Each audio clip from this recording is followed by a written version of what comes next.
Have you ever stopped to think, what really makes a company tick? I mean, really thrive. It's more than just, a cool product or some smart marketing. Right. So often, it actually boils down to the people, the strategic core. And that's why today we're doing a deep dive into human resources management, HRM. Yeah, a field that's really changed a lot. Definitely. So our mission here is to, get past those old ideas about HR. Really unpack what modern HRM is all about. Okay. We'll look at its key functions, lay out how you'd actually build a career here. And this is the exciting part. Spotlight 10 high-impact, often high-paying career paths within HR. And you might be surprised, actually. The range of roles is pretty vast. Exactly. And, it's fascinating how HR isn't just admin anymore. It's foundational, a strategic pillar in, any successful company, big or small. Right. The opportunities are broad, and they're really integral to business success. So for anyone listening who wants, a quick but deep understanding of a field that's in demand and always evolving, then this deep dive should give you some really sharp insights. Exactly. Okay, so let's get into it. Yeah. When we talk about human resources management, I think a lot of people still picture maybe the hiring and firing department or benefits paperwork. Yeah, that's common. But what is HRM today? And what's maybe the biggest misconception you still hear? Well, that is the misconception, right, that it's just administrative. But modern HRM, at its heart, it's really about strategically enhancing the entire employee life cycle, the whole experience within a workplace. The whole thing. Yeah, everything from attracting the right people in the first place to building an environment where they feel valued, engaged, and then developing their skills for growth. So the biggest misconception, underestimating its strategic value. HR isn't just support anymore, it directly drives business results. Right, so it's proactive, not just reactive. Precisely. And our sources really stress that a good employee experience today, it's not just a nice extra, it's a real competitive edge. Okay, so what makes it good?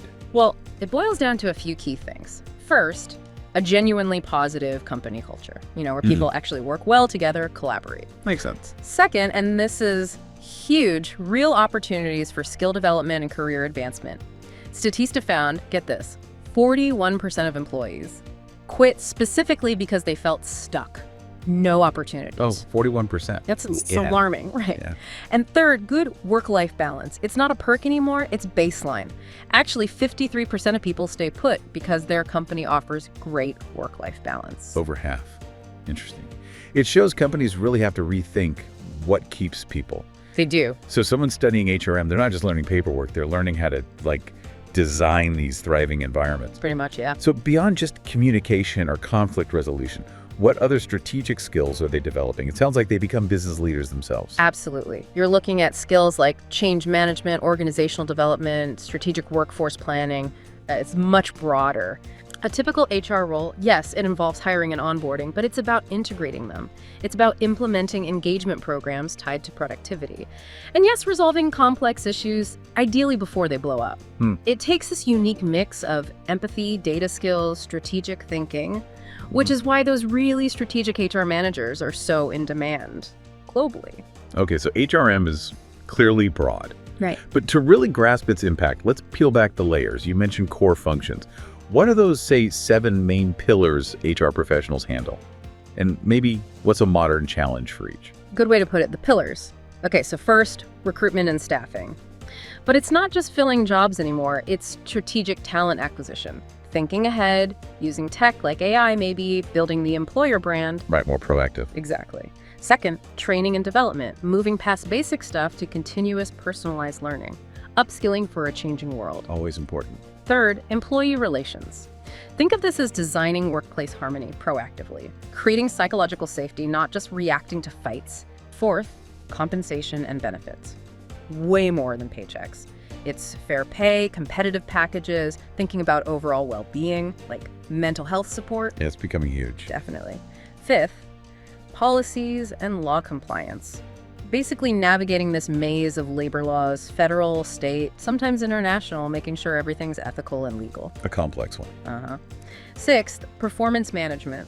Evolved from just annual reviews to continuous feedback, aligning goals, fostering growth. More ongoing. And seventh, employee safety and health. Beyond hard hats, now it's huge on mental well-being, ergonomics for remote work, creating genuinely healthy, inclusive spaces.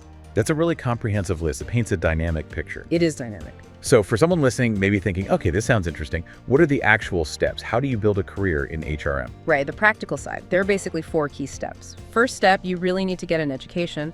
For management roles, a degree, maybe a BCom in HR or something related, gives you that strategic foundation. Okay, education first. Second, gain work experience. Look for entry-level spots, internships, even HR-adjacent roles during or after studies. That hands-on experience is vital. Apply the theory, build your network. Makes sense. Get your foot in the door. Exactly. Third, you need to create a great resume. Your resume tells your story, education, skills, experience, but also your impact. Show what you achieve. Right, sell yourself. And finally, fourth, after you've got several years of solid experience, then you can really apply for those management positions. Maybe climb the ladder where you are, or look elsewhere, maybe even go global. That's a clear path. And once you're on it, you mentioned the diversity of roles. There's the HR generalist versus the specialist. Can you unpack that difference a bit? Sure. It's really breadth versus depth. Both are super valuable. Okay. An HR generalist, they handle a wide range of stuff. Yeah. Recruitment one day, training the next, compliance after that, like the GP of HR, broad understanding. Yeah. An HR specialist, though, they dive deep into one function, like a recruiter focusing only on talent acquisition, market trends, assessment, branding. Concentrated expertise, huge value in that specific area. Okay, that clarifies it. Yeah. So let's dive into some of these specific, often high-paying HR careers. Let's go beyond just the title. First up, the payroll specialist. Sounds maybe a bit dry, but what's the real challenge there? Well, they're crucial. The financial backbone, really. Yes, they process timesheets, manage payroll, ensure people get paid right and on time, handle banking info. But the real challenge, keeping up with constantly changing tax laws, local rules, maybe global payroll if the company's international, especially with remote work everywhere now. It's strategic compliance, not just data entry. It's about trust. Okay. Much more complex. Then the training coordinator. This isn't just booking rooms for workshops, is it? Oh, definitely not. Yeah, they work with HR on training and development, but their strategic role is designing impactful learning, thinking about company goals, budgets, creating engaging stuff that actually works with employee schedules. They're like learning architects. Learning architects. I like that. Right. Okay, office manager.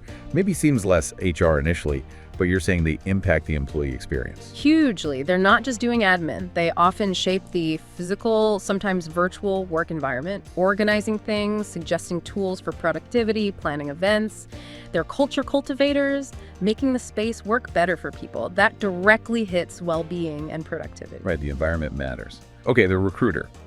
Probably the most visible role to job seekers. What's the cutting edge for them now? Recruiters are talent strategists today, finding, interviewing, hiring the best fit, aligned with goals and culture, the cutting edge. Using data analytics to predict needs, mastering social media to find passive candidates, becoming experts in employer branding to win talent wars, it's a constant strategic hunt. A talent strategist. Okay, how about the benefits manager? What's the deep dive beyond just health insurance? Benefits managers are key for keeping and attracting people.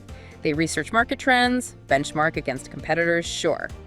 But the deep dive is holistic well-being, thinking beyond health and retirement to mental health support, wellness programs, maybe even pet insurance, plus navigating all the legal requirements, crafting attractive, compliant packages. So much more than just filling out forms. Absolutely. Then, the compensation manager. Sounds very strategic, ensuring fairness and competitiveness. It absolutely is. They build and manage the whole pay system, making sure pay is fair based on experience, skills, role, title.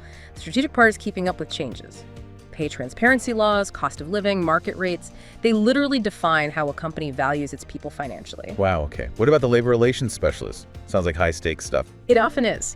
These specialists are experts in, industrial relations. They analyze contracts, negotiate with unions, ensure fair deals, they navigate collective bargaining, resolve disputes between management and unions, needs sharp negotiation skills, legal knowledge, deep understanding of labor law.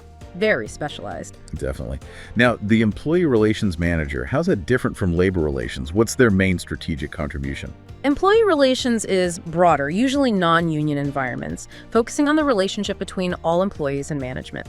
They proactively tackle issues, find peaceful solutions, set policies to create a harmonious workplace. Their strategic impact, building a culture of trust, open communication, preventing problems, ensuring fairness. architects of workplace harmony. Architects of harmony. Yeah. Nice. And the generalist role that connects a lot of this, the human resource manager. Yeah. They're really central, aren't they? Totally central. The HR manager oversees pretty much all of it day to day. Hiring, policies, training, engagement, main goal. Employee satisfaction with their work, their pay, the environment, fostering that strong culture. They're the strategic partner for department heads, making sure HR helps the business overall. They make a real difference daily. And finally, for companies operating globally, the international human resource manager. That must add layers of complexity. Oh, immense complexity and importance. For companies with branches worldwide, they ensure a consistent yet culturally sensitive experience globally. Think global recruiting, training that works across cultures, pay plans that follow vastly different laws and economies, needs huge cultural intelligence adaptability. It really shows the range. So thinking about all these roles, what does this mean for someone wanting to succeed in HR?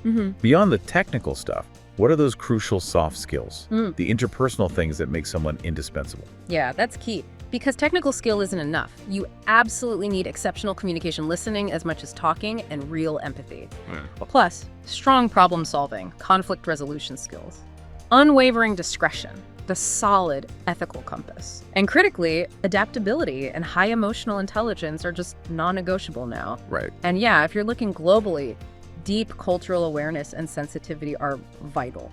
Absolutely vital. Okay. So putting it all together, the depth, the strategy, the different paths, it really sounds like HRM is not just a good career right now, but maybe a really rewarding one. Is that fair? I think that's absolutely fair, yeah. Human resource management can be incredibly enriching. It's definitely in demand. Small companies, big companies, they all need HR folks, so it's stable. Right. But more than that, the different functions offer so many ways to specialize, real potential for growth, and you get to genuinely impact an organization's most valuable asset. It's people. We've definitely covered a lot today. The breadth, the strategic depth of HR. It's Right. clearly so much more than those old hiring and firing stereotypes. It's really about strategically nurturing the heart of the organization, making sure people thrive. That sums it up perfectly, yeah. Yeah. Modern HR pros, they're key architects of employee well-being. And through that, they directly contribute to the company's success, its resilience. They ensure that human capital is engaged, developed, aligned. It's critical work. So a final thought for you, our listener, to chew on, reflecting on all this. What single aspect of the employee experience do you think is most often overlooked by companies today? And how could a really proactive HR department totally revolutionize it? Maybe it's something subtle like unseen emotional labor, or maybe underinvestment in certain kinds of development. What's that one thing you think could be a game changer?